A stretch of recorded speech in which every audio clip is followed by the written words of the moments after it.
یہ 1633 کا غیر معمولی واقعہ ہے۔ روم میں عیسائیوں کے سب سے بڑے مرکز ویٹیکن سٹی میں اٹلی کے ایک شہری کے خلاف کیس کی سماعت جاری تھی اور اسے گرفتار کر کے یہاں لایا گیا تھا۔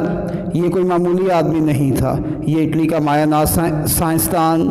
ایک مشہور ریاضی دان جو کہ نہ صرف ماڈرن فزکس کا بانی تھا بلکہ اس نے ٹیلیسکوپ کی ایجاد کو ایسی جدت سے متعارف کروایا تھا کہ اب اس کی مدد سے آسمان پر نظام فلکیات کو انتہائی قریب سے دیکھنے میں مدد مل رہی تھی۔ اس زیر حراست شخص کا نام گلیلیو تھا اور اس پر الزام تھا کہ وہ ویٹیکن سٹی کے عقیدے سے متصادم گفتگو کرتا ہے کہ جس میں اس بات پر یقین کیا جاتا ہے کہ سورج زمین کے گرد گھومتا ہے۔ ویٹیکن سٹی یا کلیسا کا یہ عقیدہ بھی دراصل ارسطو کے اس قدیم نظریے کے عین مطابق تھا جس کی روم کے کلیسا نے بھی مذہبی توجیہات گھڑ رکھی تھی۔ گلیلیو نے اپنی ایک تحریر میں کلیسا اور ارسطو کے روایتی نظریے کی نفی کی تھی۔ اس نے اپنی ایجاد کردہ جدید ٹیلیسکوپ کے فلکیاتی مشاہدوں اور ریاضی کے اصولوں کی روشنی میں یہ دعویٰ کیا تھا کہ دراصل زمین سمیت دیگر سیارے سورج کے گرد گھومتے ہیں، نہ کہ سورج زمین کے گرد گھومتا ہے۔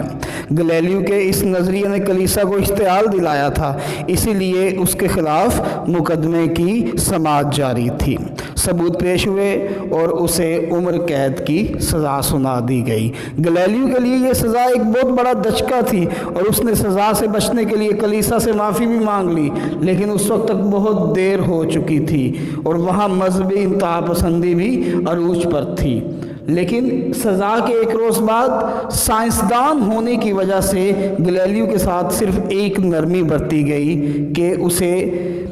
جیل میں رکھنے کی بجائے گھر میں بند رکھنے کا حکم نامہ جاری ہوا اور گلیلیو نے اپنی باقی زندگی اپنے اس سائنسی نظریے کی پاداش میں اپنے گھر پر ہی گزار دی۔ وہ 8 جنوری 1642 کو 77 برس کی عمر میں اس دنیا سے چل بسا، لیکن اس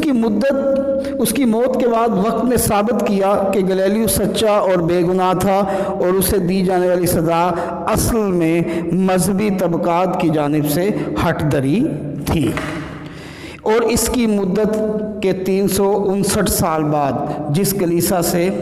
نے اسے سزا سنائی تھی اسی کو ہی اس کے سامنے ہتھیار ڈالنے پڑے اور اکتوبر 1992 کو ویٹیکن سٹی کے پوپ جان پال دوئم نے باضابطہ طور پر ایک تقریب کا انعقاد کیا اور اس تقریب میں پوپ جان پال دوئم نے یہ تسلیم کیا کہ گلیلیو سچا تھا اور اسی کے نظریے کے مطابق زمین سورج کے گرد گھومتی ہے، نہ کہ سورج زمین کے گرد گھومتا ہے۔ گلیلیو کے نظریے سے لے کر انسان کے چاند تک پہنچنے تک سب بڑے کرشمات کو جن لوگوں نے مسرت کیا، کم و بیش اکثریت کا تعلق اسی طبقے سے رہا ہے۔ ہر دور میں ہر مذہب میں مذہبی انتہا پسندوں نے سائنس کی وجہ سے آنے والے انقلاب کو مسترد ہی کیا۔ ابھی حال ہی میں جب کرونا کی صورتحال پیدا ہوئی تو امریکہ کے ایک چرچ کے پادری نے کہا کہ ورونا کچھ بھی نہیں ہے، آپ لوگ آئیں، اکٹھے ہوں، چرچ میں عبادت کریں، عبادت کرنے سے کرونا